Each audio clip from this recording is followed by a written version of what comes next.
Good morning, good afternoon, good evening. It's actually good evening. I'm thinking I'm in my car doing a car chat.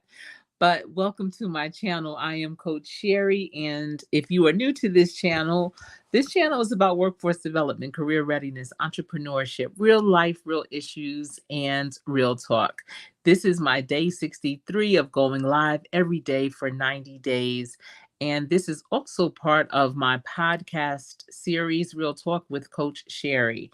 So if you're going in and if you are looking at this in the replay, you can either go to my lives and I have a playlist, a 90-day live playlist, as well as my podcast playlist if you're interested in seeing more longer form content.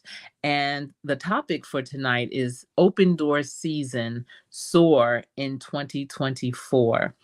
And I'm happy to be here with you this evening. It has been a long day. And let me tell you, if you are a content creator, you must never, and I mean never, leave your home without some kind of device where you can record.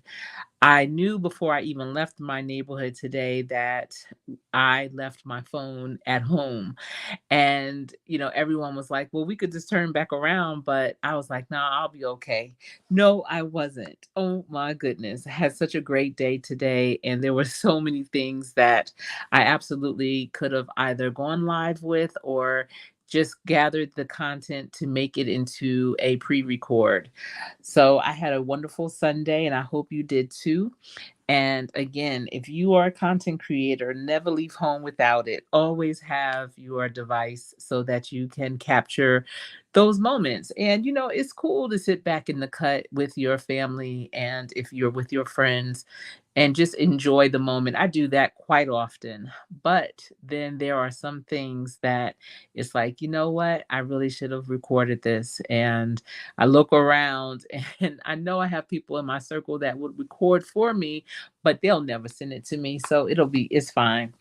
So, again, the topic for tonight is Open Door Season Soar in 2024. I was listening to an interview the other day, and the guest was saying that this is open door season. 2024 is the year of the open door. And I hadn't heard of that.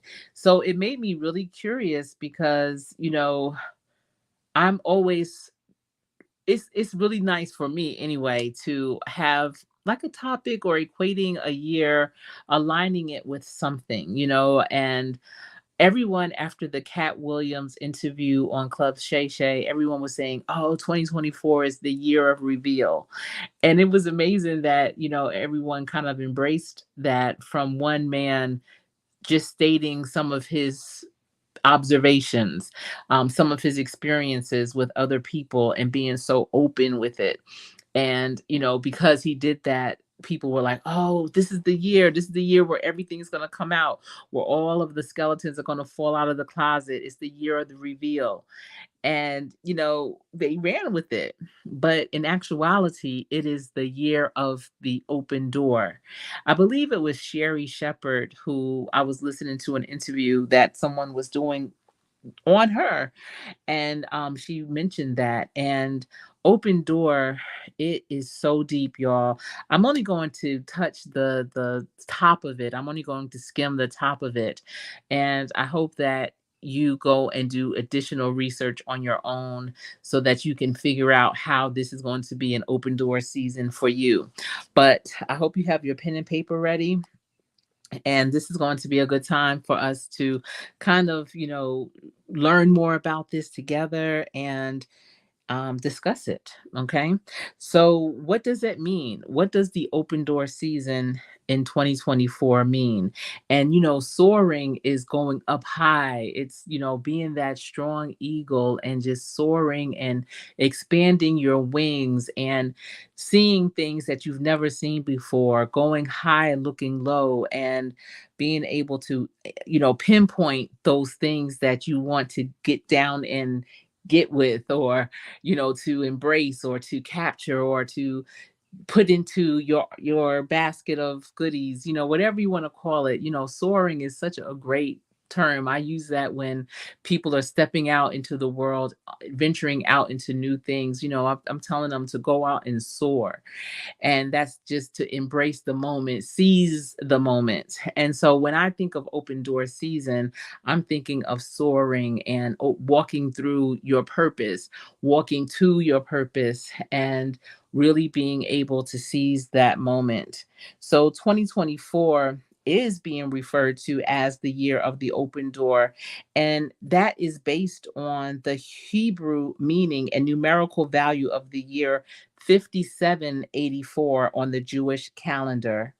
And so, you know, we go by the calendar, we're at 2024, but on the Hebrew calendar, just like the Chinese calendar is a different year, different cultures, they have a different time frame of when they started their calendar. And for Christians, ours is 2024. And so in the Hebrew, it's 5784 on the Jewish calendar, and it signifies the Hebrew letter Dalet.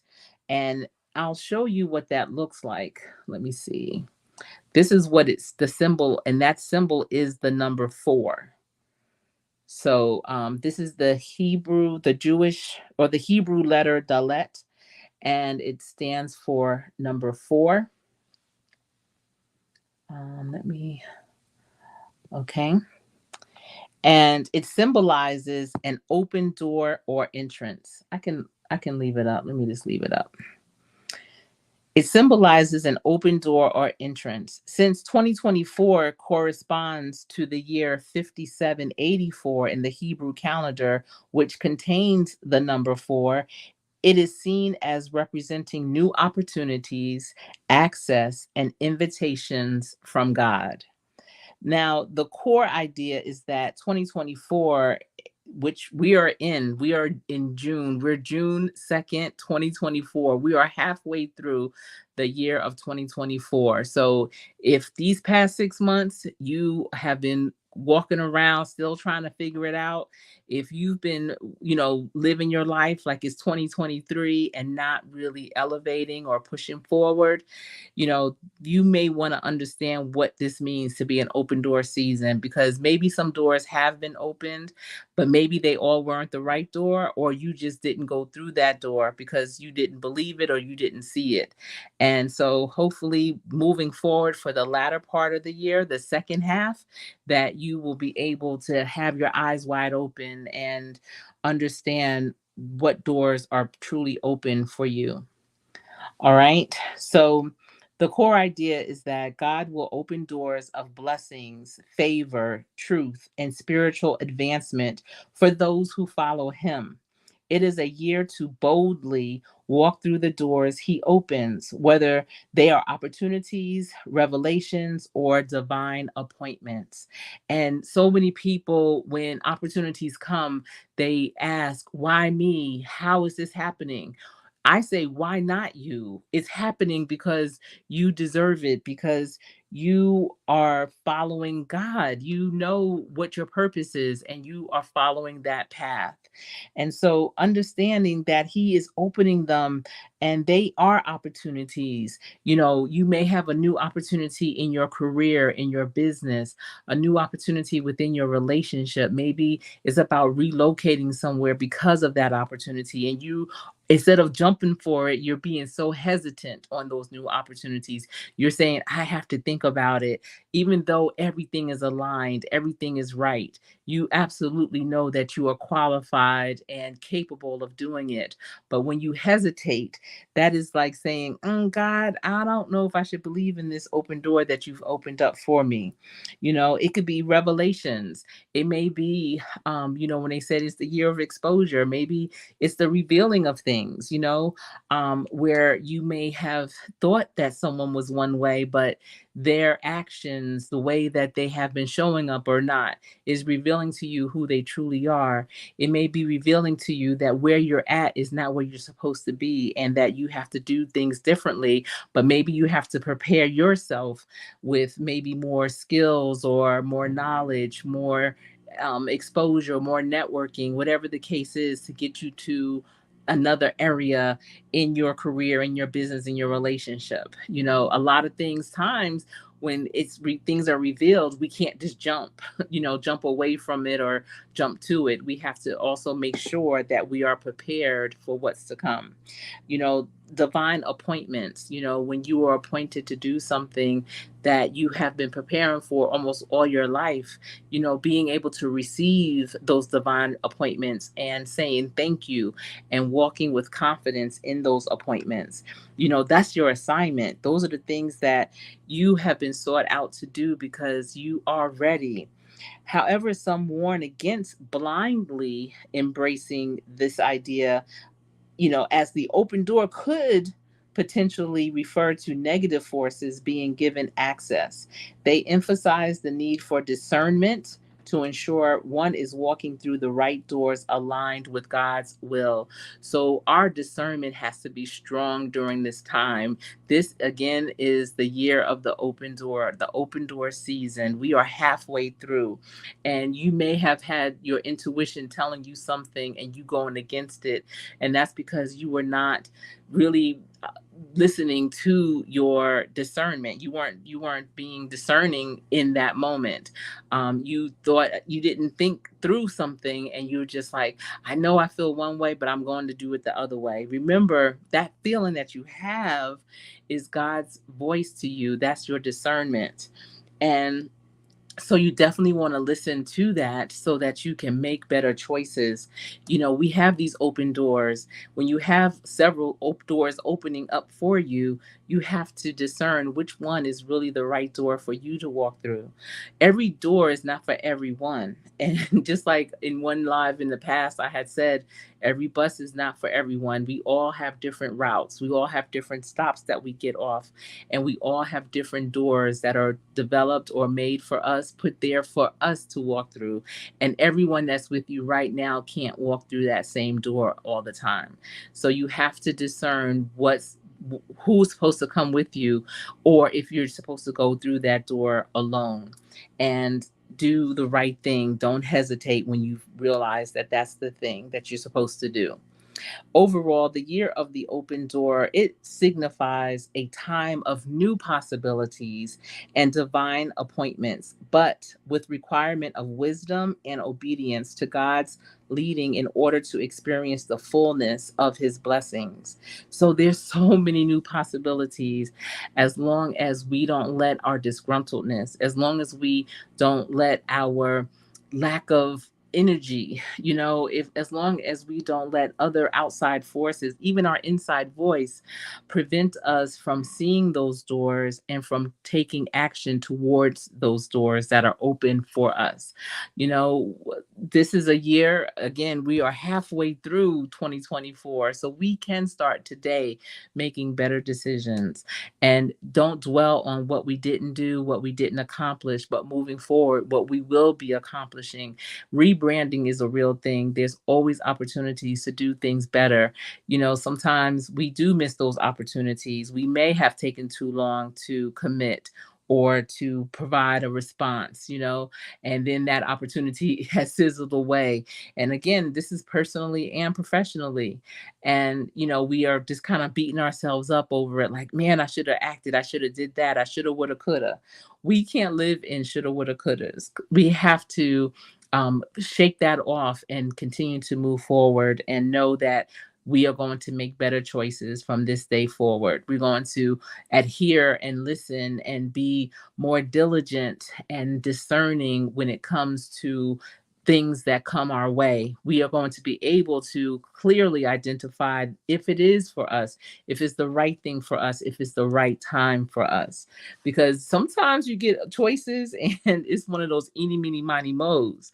But what you really need to do is pray about it. And then when it comes in your mind, the same thing, if that same message keeps coming across your mind, of what to do, then you need to follow that. And once it comes across your mind more than 2 or 3 times, and you really realize, wow, the same thing. I've heard it, sometimes you may hear something, someone tells you, oh, you know what, this will be a great opportunity. And it's that one person that says it.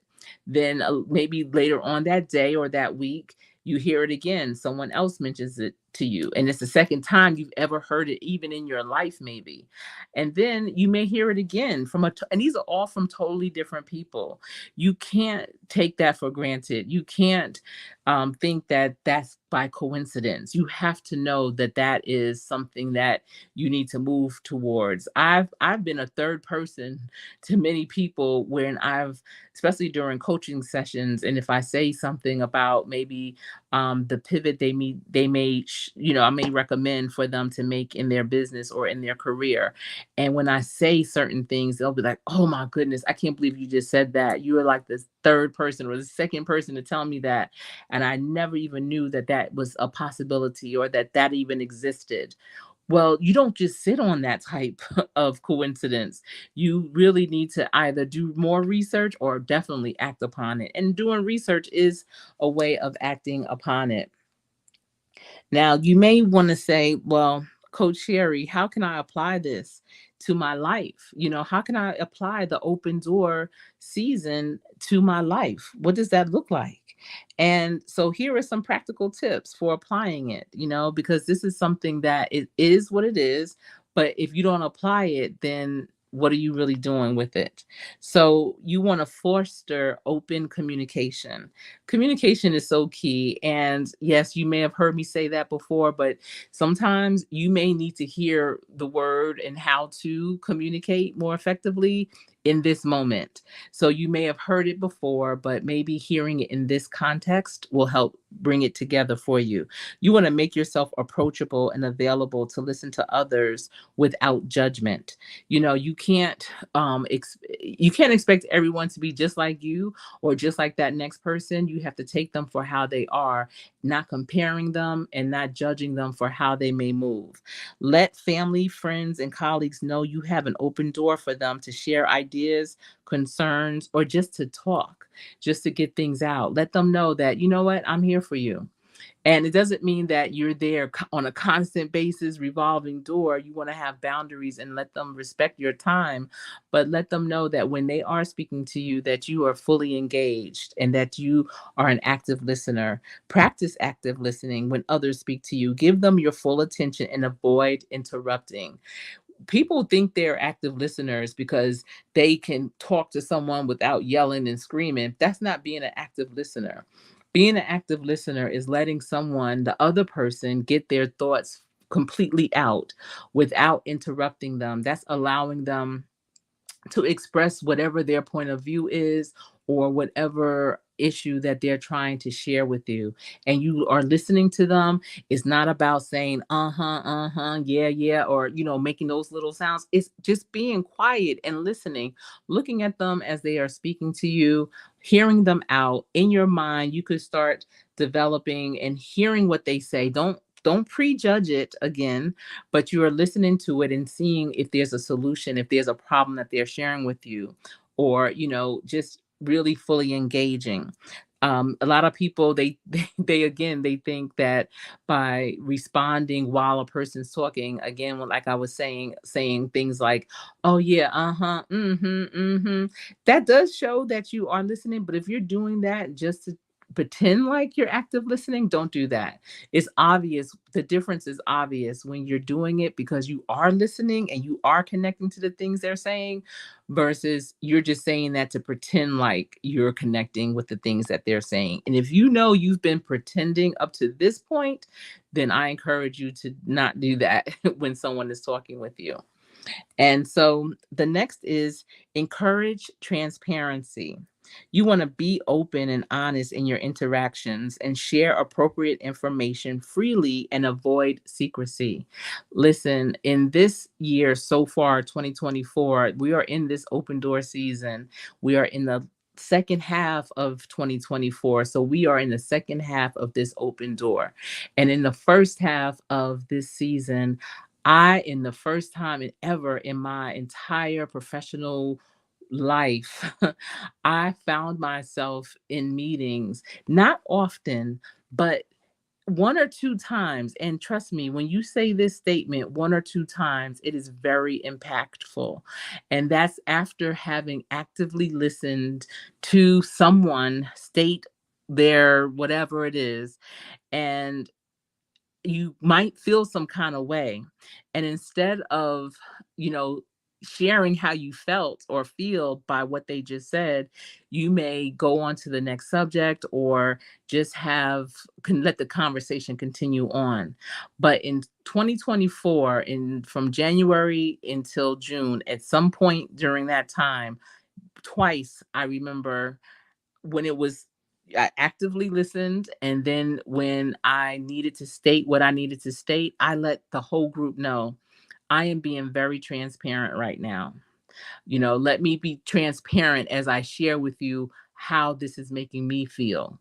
Letting them know that whatever the situation was, whatever the ideas, thoughts, actions were that they were even considering, I was transparent with how that was making me feel as a professional. And some people were shocked because they've never heard anyone express themselves in that way, but it actually helped with respect. People respected my feelings, my thoughts, and they acted in a different way for sure. And it actually opened up even more opportunities because of that. And so then another thing to do is to if you make a mistake, own up to it. Transparency builds trust. So I just mentioned how I was transparent with my feelings, but also if you make a mistake, don't try to cover it up with some dirt and it's just on the surface because it's going to expose itself again. Be transparent. Own it. Say, listen, I know that this is what we were doing, and unfortunately, I didn't wasn't able to complete that, or I won't be able to complete it, and reaching out for help before it's due, because maybe someone else on the team can help you through it. Because if you don't own up to it and you are found out, that that is like looking at that person like they are a liar. That does not build trust in any kind of relationship, personally or professionally. So if you make that mistake, own it and be transparent. Come clean with it, have a clean slate, and figure out, maybe you need to troubleshoot with more than just yourself. Maybe someone on the team or someone you're in a relationship with, you can both talk it through. And that helps build trust, because that person's looking at you like you trust me enough to be able to tell me the truth, to come to me and be clean with it. And that person feels like I want them to trust me enough so that they know that I did try my best, but I just could not complete it. But I'm letting them know. And so you want that trust to be a two-way street for sure. So then embrace new perspectives. You want to remain curious and open minded when others share viewpoints different from your own. Everyone can't always, you know, um, they can't always have the same point of view. The end result is not doesn't always get everyone doesn't get to the end result the same way, or at the same time even. It's interesting. I was talking to two of my children, my young adults, and they have a group together, and it's a reading group. It's a book club. And they were trying to have some new rules set within the club regarding membership and people joining, and they have two different opinions about it because it's a new club, and one wants to have it inclusive and one wants to have it exclusive. And so right there you can tell those are two different points of views, but they needed to be open-minded on their viewpoints. And sometimes one person may have to give a little bit to make sure that things can still move forward, because there's no reason why there needs to be a falling out or anything like that. It's, you know what, both of your viewpoints can be implemented. It's just that maybe one will be for now and the other will be later on. So you want to be inclusive now because you're so early in developing your club, and allow other people to join, and then determine as a core group how many people you want to have in the group. And moving forward, starting in the new year, have that cap. Have whatever the number is, 12, 15, 20 people. And once you get to that number, then you could be more inclusive and not allow anyone else to join once you reach your number. But because that number hasn't been designed or designated, you can't, your viewpoints are different. They don't want to just stop people from coming if it wasn't already developed in that way. So, come up with solutions that you are hearing what they're saying. Again, that comes with active listening, and they can then hear your point, and you come to a mutual understanding for sure.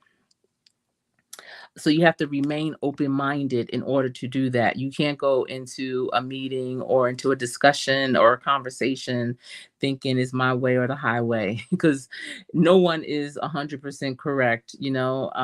Another thing is ask questions to understand where they are coming from instead of immediately dismissing ideas that seem unconventional. We are living in a very innovative society. AI is making sure of that. So when people come to you with new ideas of maybe how to do things, how to streamline something, how to be more efficient, you want to not just close the door and say, no, we've been doing this all along. It's worked. It's not broke. If it's not broke, don't fix it. Again, we going back to BlackBerry. That's what BlackBerry thought. We are the baddest things out here. People use us all the time. We are highly, we are very rich because of BlackBerry, and I can't imagine a keyboard in a screen. How is that going to work?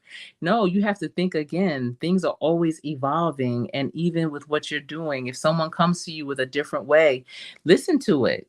Listen to it. You never know, and you don't want to dismiss those ideas because that person probably has a ton more of ideas that if the way that you dismiss them may discourage them from sharing them again. All right. Provide timely feedback. So don't let issues or grievances fester. Address them promptly through open dialogue. And that's what they always say, especially with marriages, don't go to bed angry. And, even when you are in your professional life, if there's a situation, it may cost you time, and time is money. So money and time, you want to address it right away. Don't let it go down the road and it'll be two projects later when you're bringing up the issue from the project before because it's showing up again. Prevent it from showing up again by nipping it at the bud, cutting it off at the kneecaps, and addressing it right when it's happening. So provide that timely feedback. And that's just like an event. If you do any type of events, you want to debrief those events soon after it happened while it's still fresh in everyone's mind, especially if it's not a one and done event, because you want to know, okay, what did we do well? What can we do better next time? Who needs to have more responsibility or less responsibility? I know that there was a group of content creators here on YouTube, and it sounded like they had a phenomenal time. They went to Texas. It was Big Rooster Show. It was Unbiased and a few others. It was about, they said it was like 20 or so of them. And they had like a get together. It was a cookout. It was a crawfish boil, and they played spades. It sounded like a good time. They've been having a couple of lives, and you may want to go check out the replay on Big Rooster's show. If you're not connected to him, he's a cool guy. And they were just laughing and talking about it. And they actually had a live either the night that it was over or the day after it was over. But they were saying, next time we're going to make sure that more than just a couple of people are are doing the food and making sure everybody is straight, because apparently there were just a couple of content creators that were very active with the food and the setup and everything. And the other people recognized that, and they said, we really want to make sure everyone's pitching in. So it's the weight of it is not on everyone.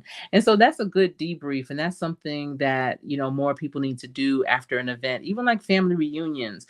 You always have the planning, but then what about the after? And the after, they always do it the last day, that last day of the reunion after church or after the banquet. Okay, well, this year we did it like this. Who's got it for next year? Da, da, da.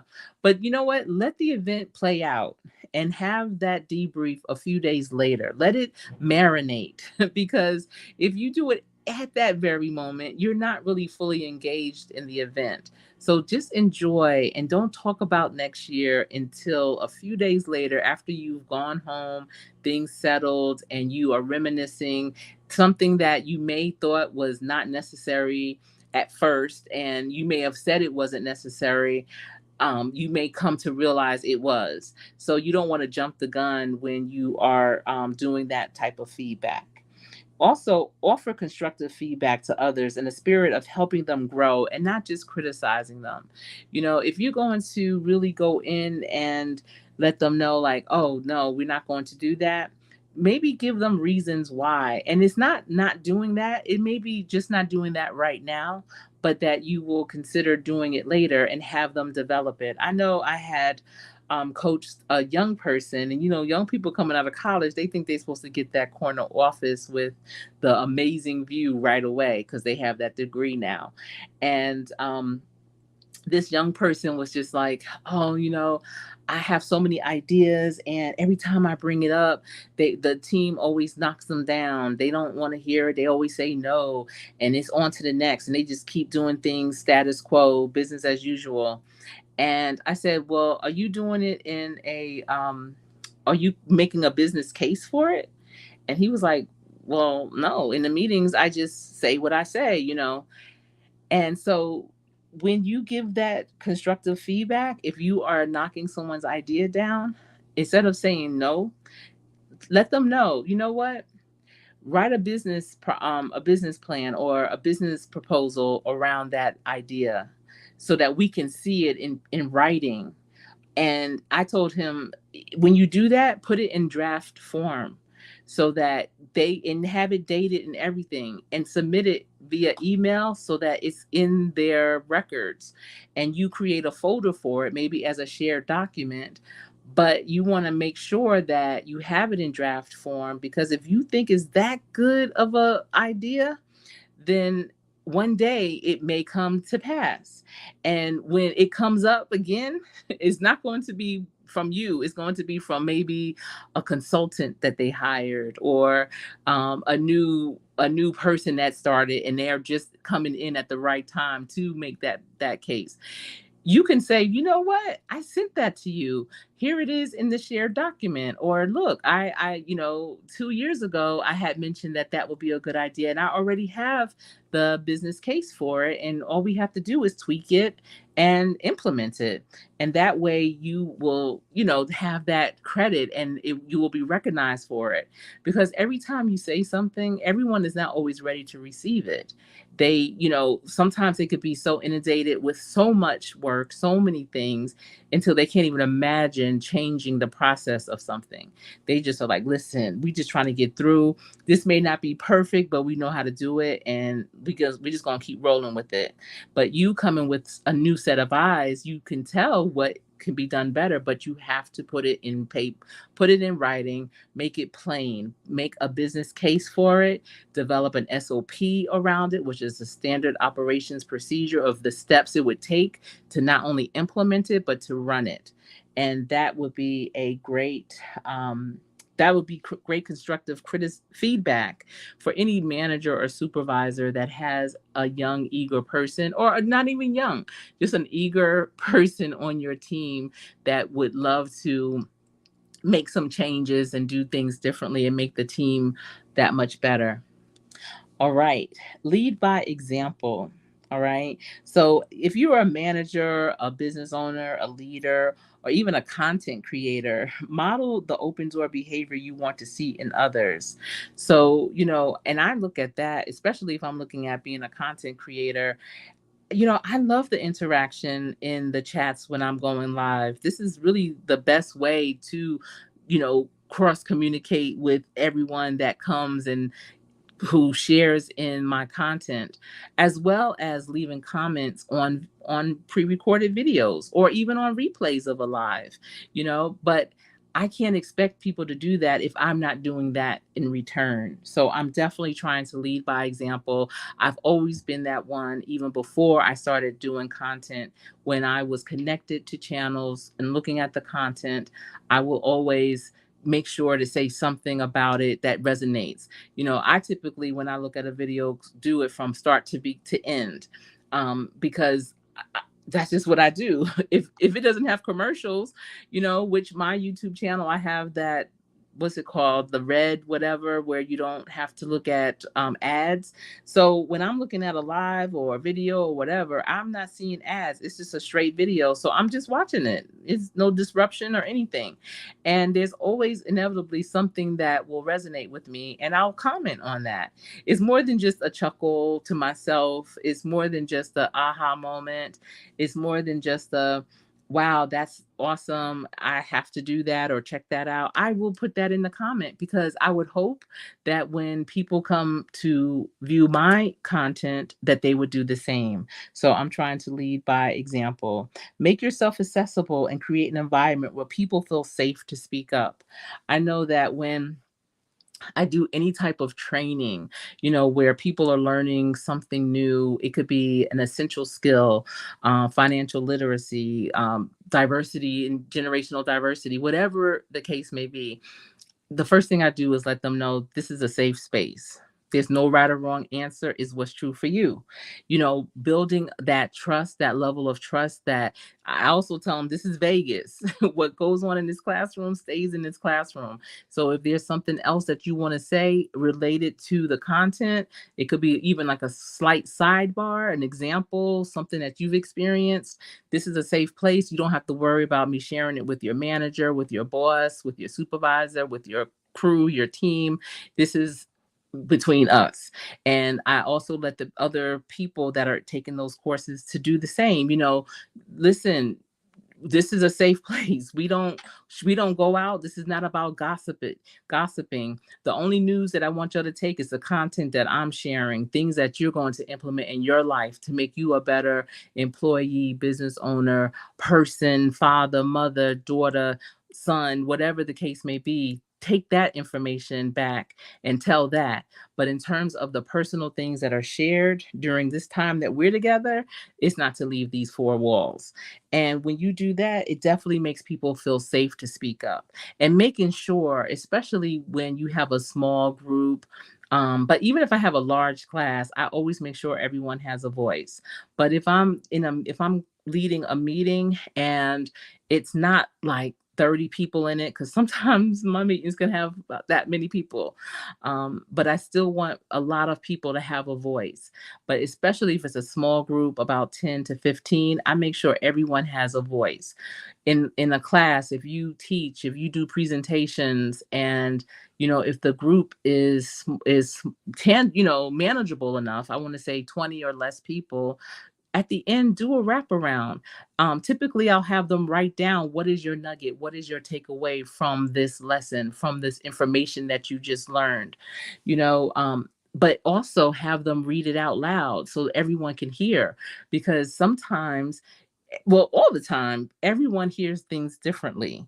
And so what Slasher Chick may gather from the same training that I was in with her may be different than what I get. What Be Kind receives, what Conscious Business Services and Opportunities receives, Charlene Heal, what Landon Price hears, may all be different. And so when you do those wraparounds of what is that one nugget, you'll hear completely different takes. And that helps the participants to have those aha moments, or, oh yeah, that's right, they did say that, or she was talking about that. That was a good one too. Yeah.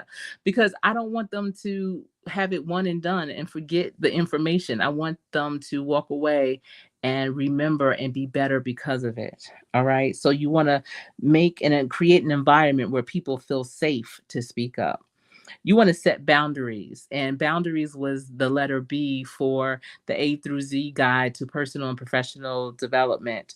And while being open, also set reasonable boundaries on your time and availability to avoid burnout.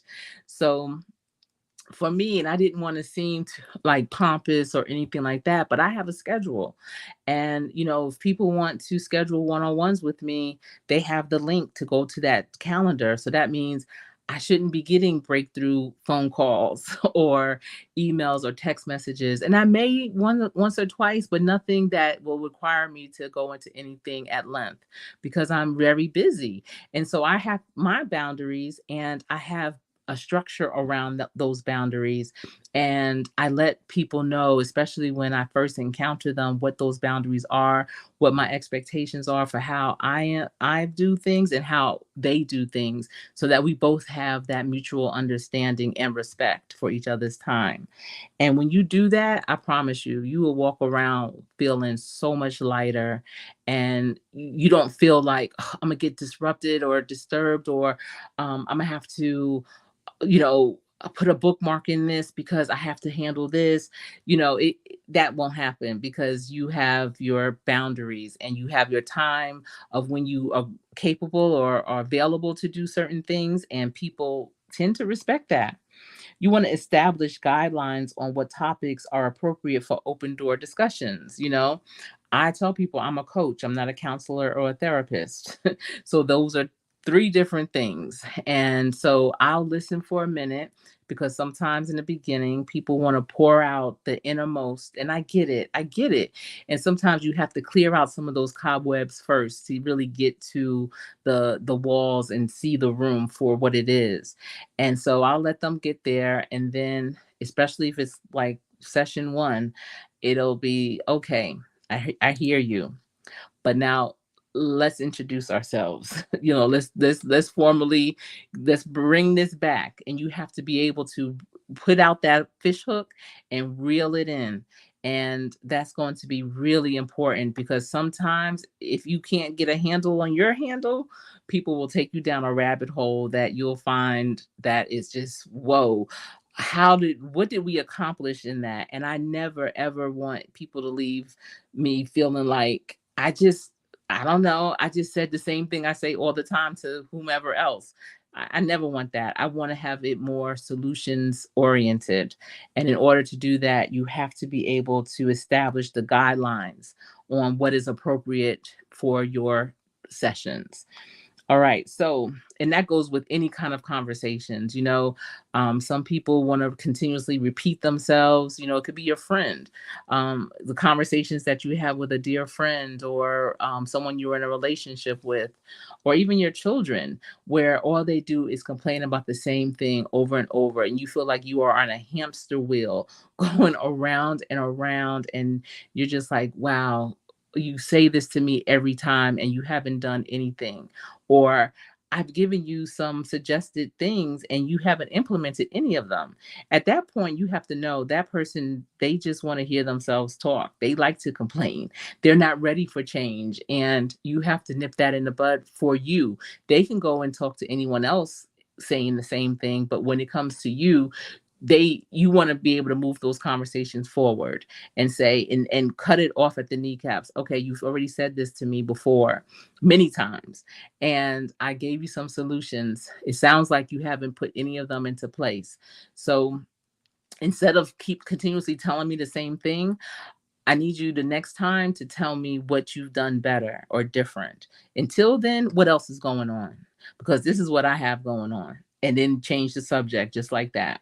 Because that will really, it's actually a distraction. It's not a good use of time or energy. So definitely, look to do that.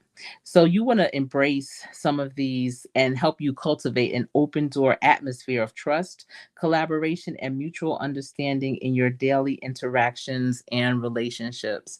And you'll start to see that, you're going to have better movement in your relationships, more respect within your relationships, and you'll be able to see those doors, those appropriate doors for you that are now open, and you'll be able to walk through them, and people will look at you and say, you know what, that was his or her door. That door is perfect for them. Oh, yeah, nah, congratulations for having that door open for you.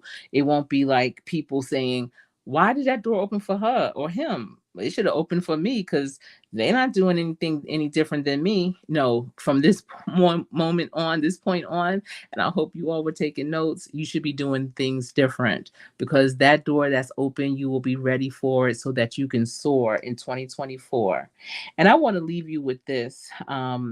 And I appreciate all of you for being in here. I did put your comments on the live on the screen so that anyone that's watching the replay can see the things that you were saying. I appreciate you all coming and speaking and sharing your experiences. I know we have Be Kind in the building. We have Slasher Chick, and Be Kind is saying, let me just say that I'm an old retired woman, not trying to be an entrepreneur, not trying to work unless I have to. I'm here soaking up great info that I can implement if need be. Yes, and Be Kind. Listen, this is good news. So share it with anyone else in your circle that you feel may need to hear this too. You may have children or nieces and nephews or people, your neighbors. You just never know when you hear. That's the thing about attraction marketing. And it's interesting when you start to hear information, and I appreciate your comment. When you start hearing information, you'll start to walk through life. It might be at the grocery store or at an event that you're at, and you're sitting at the table with someone, maybe even someone you just met, and they'll start talking about, wow, it seems like everything just keeps closing in on me. I don't have any opportunities. I feel like, there's nothing new for me to do. This year has been dead. I've been dead in the water. I don't know what to do. This is like another year, same day, new day, whatever. You can say, you know what? This is the year of the open door. And it's time for you to soar in 2024. So, share the information too. Don't just keep it for you. And Slasher Chick in the building. I saw that you were live. I missed it. I'm going to definitely watch the replay. Slasher Chick is my accountability partner. That's what I'm calling you. And she is also doing a live every day for 90 days. And she's on, are you on day 60? I think she's on day 60 today. So, if you don't know her, I highly recommend all of you in here connect with each other for sure. And Conscious Business Services and Opportunities. Thank you for being here. I really love seeing your plants this morning, and you're doing a great job. I can't wait to see them grow and harvest even more. Did you get a chance to look at the greenhouses, the portable greenhouses? Had you had a chance to look at them? And even Landon Price, thank you for putting the time check in there. And I just appreciate all of you for being here. But I want to leave you with this. So, this is the year to boldly walk through the open doors before you. Don't let fear or doubt hold you back from the new possibilities and divine appointments awaiting you. Step out with courage and faith, for God has prepared amazing things on the other side of that open door. All right. Well, that's all I have. Listen, this is what I do, y'all, and it has been my pleasure sharing it with you. I look forward to seeing you all tomorrow. You and you and you, you in the front, in the middle, in the back, and the ones outside. I look forward to being live with you tomorrow. Thanks for tuning in. I am Coach Sherry.